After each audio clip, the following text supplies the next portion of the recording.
To start. There we go. All right, everybody. Welcome to today's interview with Carla Reeves. She is a mindset and lifestyle coach, and she adds in journaling to her coaching and helping her clients, which I'm really excited to learn more about personally. So welcome, Carla. And we're going to go ahead and start with kind of like, what's your story? What kind of brought you here? A little bit of that. Yeah, great. I'm excited to be here. Thank you for having me here. And my story. So I worked in corporate America for 10 plus years in HR and IT and left when I had my first son and didn't know if I was going to go back. But after having him, it became very clear that I wanted to figure out whatever I could do to not go back. And so I kind of dove into motherhood, and about 8 months into it, when he was about 8 months old, I really started feeling like I, loved being a mom. I had dreamed of being a mom since I was a little girl, but I found that I was, I looked around me and I saw so many moms that were quite miserable and just barely surviving.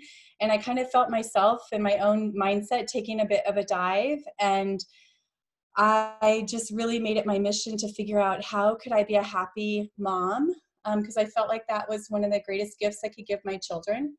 And I started journaling. I felt like a really incredible, strong nudge to start writing, and I did and followed that. And after kind of a long period of time of really writing and trying to figure out how could I be happy and healthy and be at home with my kids,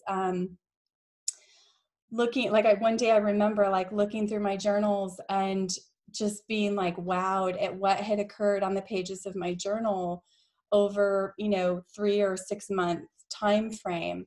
And while I had figured out how to take better care of myself and my own sanity, I also, like all these other things, had occurred on the pages of that journal, and it had opened up my creativity and my spirituality and a whole degree of self-acceptance that hadn't been there before. And I knew, kind of in reflecting on that I was here to really teach people how to use journaling as a tool to navigate their lives and figure out who they're called to be in whatever circumstances they're in.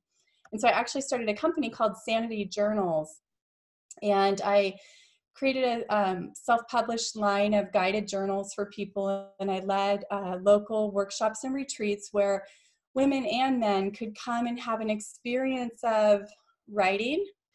And it was amazing what happened in that room. People would come in sort of with the weight of the world on their shoulders, and they would leave and they physically looked different, just out of releasing what's inside their head and then sharing it and recognizing that they're not alone and they're not the only one dealing with this. And it was amazing to watch. And so that business sort of evolved. A company, I did some speaking around journaling, and a company from Canada reached out and said, hey, you're passionate about journaling, and so are we. And we have an online software where you can actually journal online with a group.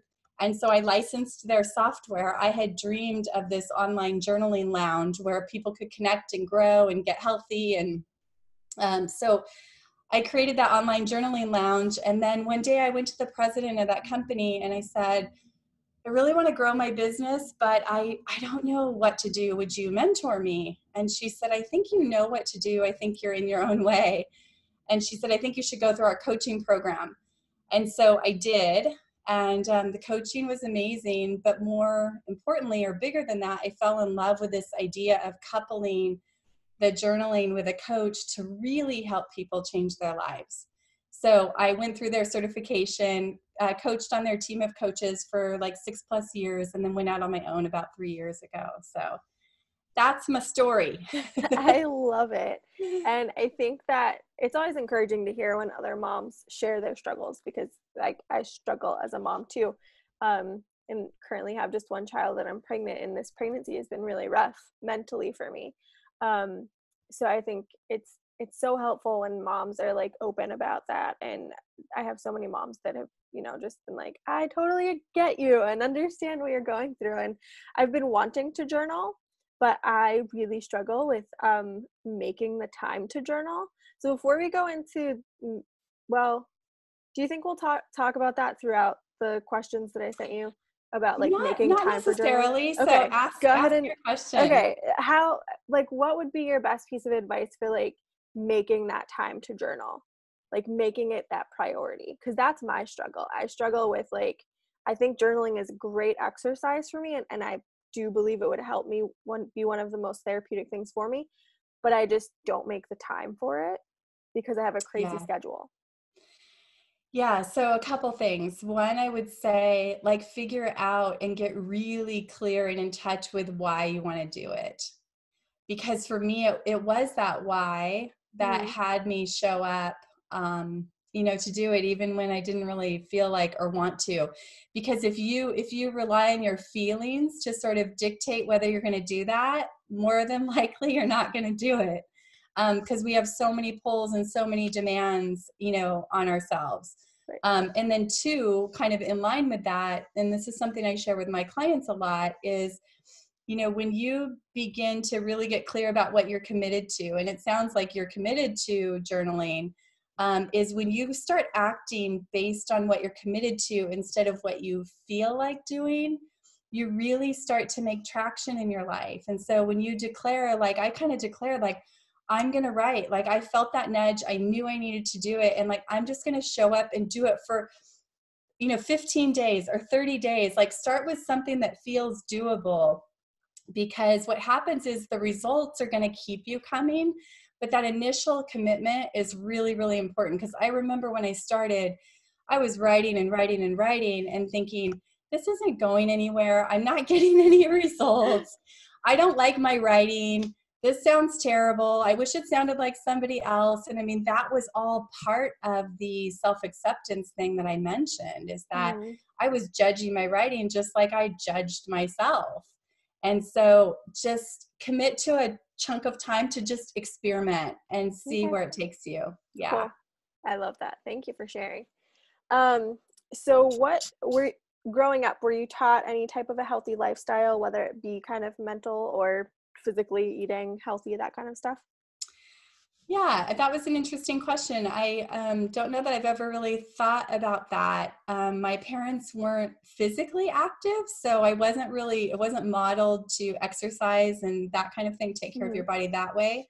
But my mom certainly was very healthy as far as the food that was in the house and what she provided. We didn't have soda, we didn't have chips. I had to go to my friend's house to get the good stuff, Yeah. right? But I really admire and actually respect that and model that in my own home today. And I'm Mm, really grateful for that.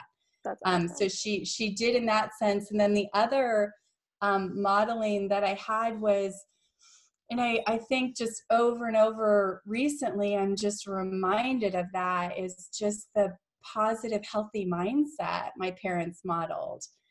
They just, and that's the work that I get to do today, but I really thank them for that, because even today they're, elderly and really declining physically and mentally, and yet they still just really savor what they do have, and they always see what is there instead of what isn't. And I Mm, think that was really, and they never got ruffled by the little stuff in life. And I think that I'm so grateful for that today. that's really cool. That's awesome.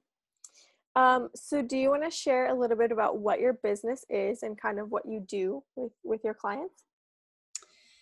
Yeah, so I really work with individuals, typically professionals and entrepreneurs. Although I've worked with stay-at-home moms and really people at all levels of an organization and really lifestyle and culture. But the work that I do with people is really, there's typically the people I work with have some degree of success in their life, but they're bumping up against something, whether it be in business or relationships or confidence or health, weight, whatever it is. And the work I do with people is to help them eliminate this self-induced struggle that we as humans create. There's a quote that I love that's, we all carry a load, but the heavy is in your head. And so when I work with people, there's a lot of elements that we can't control as humans, we can't change. But I really help them zoom in on the places where they do have power to change or they've lost power, to really help them eliminate the heavy load, the part that's struggle, that's slowing them down. And the fascinating thing in coaching for, gosh, like almost 10 years now, is that what I find is people are far closer to everything that they desire. And often it's just an outdated lens or view of themselves or the world around them. And that's what we do together, is we get in there and really sort of shift, sort of stir up the thinking and really examine it to see where their thinking is preventing them from experiencing what they want to. And then journaling is a huge part of that, to oftentimes the limiting thoughts and beliefs are located like blind spots. But the training I have is to use the journaling to really pull those out and help people see those. Mm-hmm. That's really cool. Yeah. I love that. So I didn't necessarily catch this specifically if you said this, but did you share your mission or your purpose? Do you have like kind of a bigger mission or purpose in your business? Yeah, it's super simple. I feel like I'm in the business to uplift. Okay. I It's love just that. to really uplift people from where they are to whatever that next level that they want to go is, whether Mm-hmm. it's personal, professional. It's just to really remind them of who they are and how powerful they are, and how they can make those simple shifts to really transform their everyday experience. Mm-hmm. Yeah. Yeah, that's awesome. I love that. Yeah. Um, so what are you excited about anything new right now? Is there anything new going on in your business or anything you're going to be launching? Yeah, actually. So I have found in the last year or so that I'm speaking about time.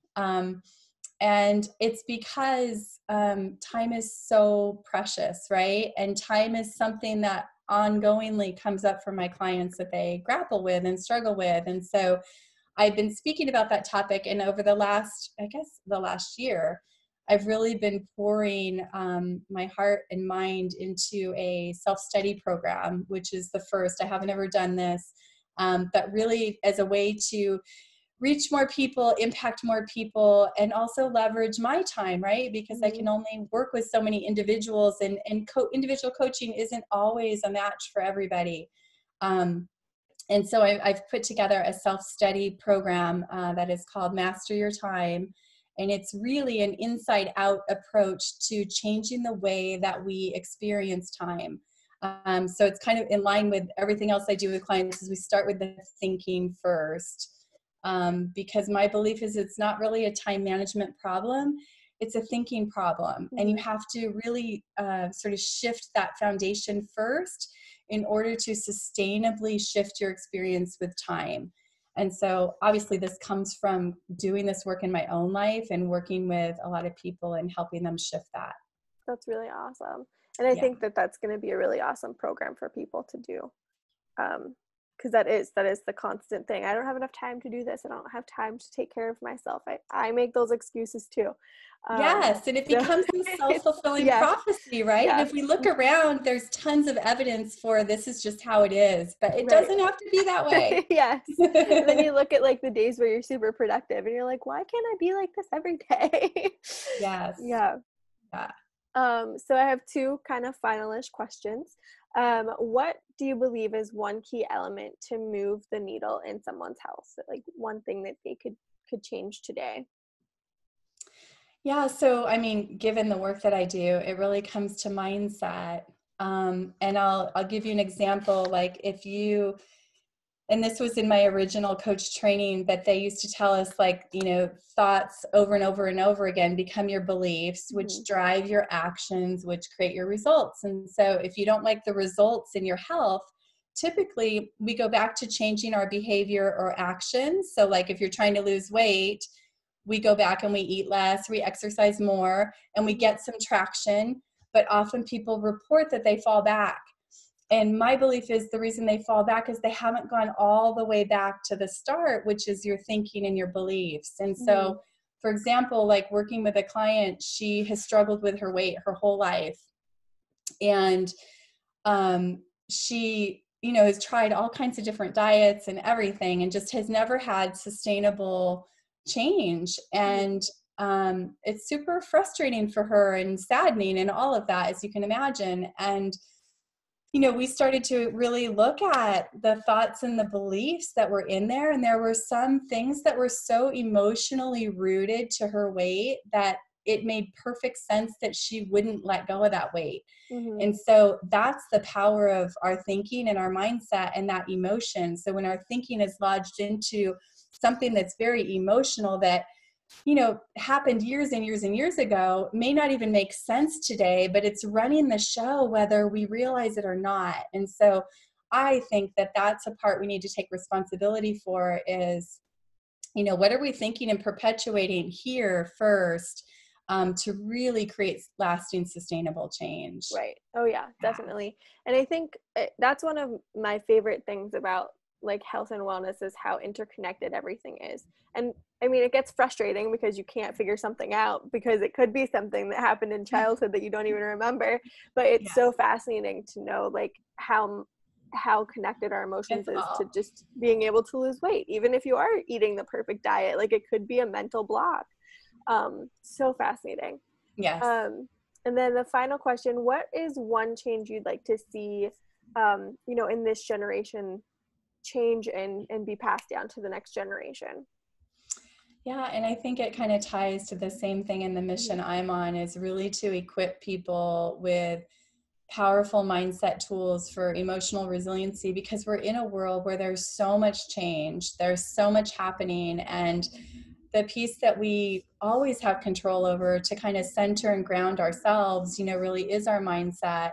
Um, and who we're choosing to be in the face of all of that. And so I do want to equip people with tools because a lot of times we think like, oh, if I can just get there, if I can just have this relationship or make this amount of money or be this healthy or lose this much weight, then things are going to be great. And really, until a lot of times we then get to those destinations and we're like, wait, it doesn't feel like I thought it was Mhm. going to feel. And so if we can start with where we are and just feeling better right where we are, then we naturally can adapt to what's happening around us better. We're more grounded to deal with change and struggle and challenge, right? It's not about having a perfect life, but really being equipped with tools to navigate the path we're on, if you Mhm. will. Yeah, Yeah. definitely. I know I had read something today in my email about how like if you are so focused on like that next thing making you happy, you're never going to find that happiness once you have it all because you were never happy to start with. And I think that definitely ties in. um Go ahead. I remember hearing something not too long ago on my husband had me listen to it on the TV that was talking about, like one of the greatest ways we can equip our children today to deal with what they're going to have to deal with is emotional resiliency. Mhm. And so, it's not so much maybe education like we once thought, but like this is a really important education for the Mhm. future. And I love that. Yeah, definitely. I know, and that's something it's one of the areas I struggle with in parenting, but one of the focuses I really want to have, like, teaching my son and um, just emotional health because I don't have it and nor does my husband. So like, trying to figure it out ourselves and then like giving him those tools to be able to handle his emotions when he grows up so he doesn't have to struggle as much. Well, and that's exactly it. Like I always tell my clients, that they're concerned about their kids, but just like you said, when you actually do the work yourself, Hmm. it downloads to your kids. Right. It really, really does. And I've seen that over and over and over again in our own life and with my Hmm. clients. So good for Yeah. you. Yeah. Thanks. And then I know you're not really on social media, but if people are looking for you, Yes. where can they find you? Just your website, email, whatever you want to Yeah, share. the best place would be my website, which is carlareeves.com. So it's CarlaReeves.com. And then my email is carla@carlareeves.com. Perfect. So those are the best places. Okay. Well, I have Yeah, that oh my goodness, your website address on the Facebook. So if people want to beautiful. contact you, they can, and I can add your email address into the comments. Is there anything else you wanted to say or anything? Yeah, For I don't sure. think so. Just thank Okay. you. This was Yeah. fun. Yeah. Yeah, no Excited to problem. be part of your community. Yes, I'm so excited to have you too.